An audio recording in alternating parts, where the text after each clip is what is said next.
What is a top priority for this year's UN climate talks? And did Brazil just change its position on Amazon deforestation?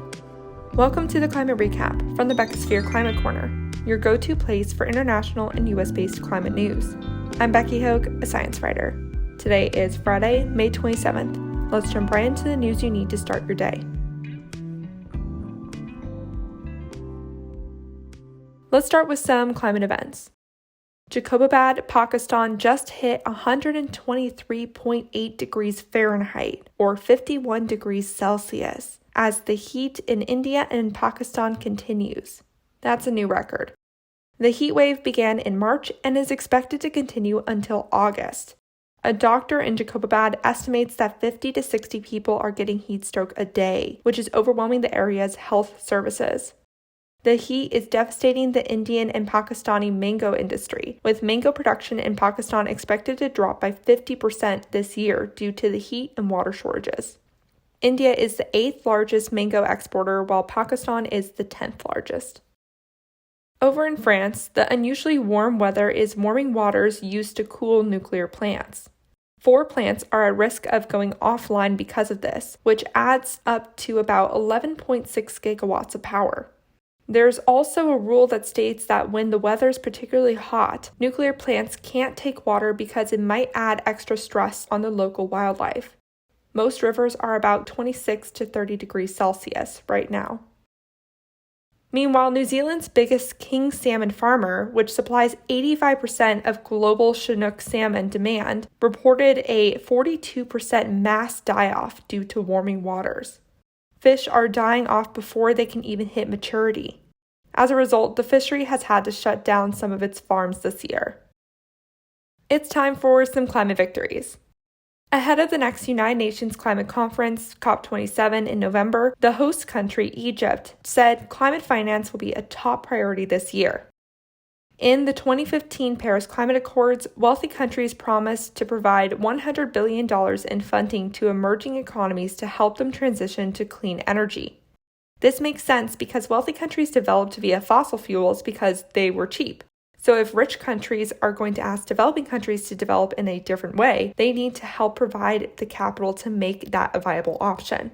But it's been 7 years since wealthy countries made that promise, and they still have not followed through. Many developing countries are currently in debt to wealthier countries too. Egypt plans to hold wealthier countries accountable and add loss and damage funds to the list. Over to Asia, Vietnam is about to get its first green hydrogen plant.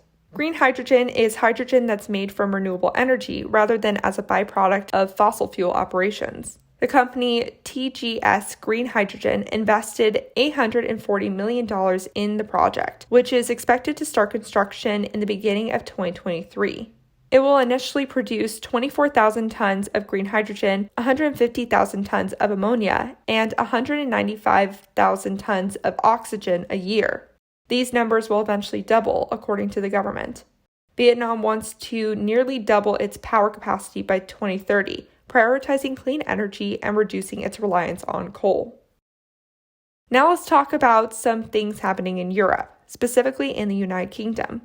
I think the UK has finally figured out how they want to implement a windfall tax on energy companies. This has been an ongoing discussion since Russia's invasion of Ukraine began because fossil fuel companies have made record profits off the war while keeping gas prices high. A windfall tax is a tax given to companies that make an excess profit. For a while, the government was just threatening to implement this, telling fossil fuel companies to invest in clean energy projects to avoid being taxed. But the UK has finally decided to hit them with one anyways. The money created by the windfall tax will be used to give all households a £200 discount on energy bills. There will also be more targeted action to help lower-income households cope with rising prices, potentially giving them up to £500. People are likely to see this money in the fall. Meanwhile, the UK Environment Agency fined 33 companies for failing to properly report emissions to the various emissions reduction schemes. Power plants and utility companies were among those fined for underreporting or failing to report emissions to the EU emissions trading system. brewery, and automobile companies were among those fined for failing to provide emissions reports to the Voluntary Climate Change Agreement scheme. And insurance and machine manufacturing companies were fined for failing to complete energy use audits and identify cost-effective energy-saving efforts for the Energy Savings Opportunity Scheme. The fines add up to over £27 million. Over to the Americas. Brazil's president announced he will immediately hike environmental fines for falsifying documents that cover up illegal logging, bring heavier consequences for repeat environmental offenders, and reduce the backlog of fines pending collection.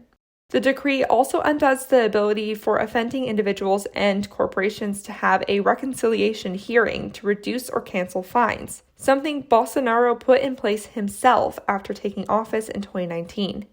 This is one of the first efforts the Bolsonaro administration has made to actually protect the environment and head towards his commitment to halt deforestation by 2028, a promise he made during COP26 last November. Up to this point, his administration was responsible for racking up new deforestation records one after another and promoting a dangerous environment for environmental defenders. So this change in policy could be a good sign that things are changing. But me being skeptical of this administration wonders if Bolsonaro is just trying to make himself look good ahead of Brazil's presidential election in October. In the US, the Securities and Exchange Commission released draft rules Wednesday to add more requirements and transparency to environmental, social, and governance, or ESG funds. One of its rules would boost fund disclosure requirements to make them more easily understood and comparable to other funds. It would also require some funds to report how much emissions their fund's investments make. Another rule would ensure fund investments match what the fund is called to reduce greenwashing. These rules could have a big impact, especially since the number of people interested in putting their money to good use is on the rise. Let's finish off today talking about some unsurprising news. Exxon's annual shareholder meeting finished with mixed results. Despite climate activists from Engine Number 1 gaining 3 seats on the company's board last year, the shareholders still voted to maintain business as usual, with only 28% voting to accelerate Exxon's decarbonization efforts as proposed by the Dutch group Follow This. However, shareholders did vote to have the company provide better climate data analysis to assess the financial impacts of transitioning to net zero emissions. Shareholders of other top fossil fuel companies like Shell, Total Energies, and Chevron voted to maintain business as usual in their meetings that were also this week.